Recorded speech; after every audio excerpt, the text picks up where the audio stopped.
আমি তো পুরাই অবাক, একেবারে অবাক। আসলে বাঙালি বলে কথা।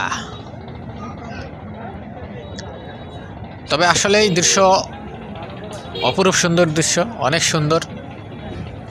তবে এখানে যে দৃশ্যগুলো দেখে আপনাদের দেখানোর চেষ্টা করছি, এই যে আসলে মন্তব্য করতে পারতেছি না সরাসরি এখানে, কিন্তু দেখানোর চেষ্টা করছি।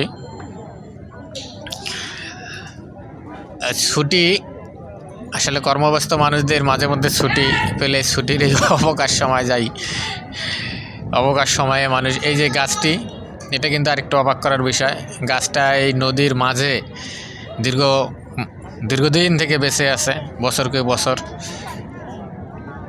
আর এই যে রং বেরঙের পোশাক আশাক সাজুগুজু করে, হ্যাঁ, ক্যাপেলেরা আর জোড়ায় জোড়ায় কবুতররা এখানে যেন মেলার একটা সৃষ্টি করেছে।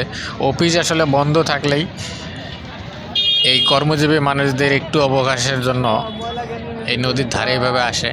আর কারেন্টের তারের উপরে এভাবে বেলুন যে কেন রাখছে সেটাও জানি না। এই হচ্ছে আসলে অবস্থা। আমি আসছি বাজার করতে, আর এই হচ্ছে অবস্থা।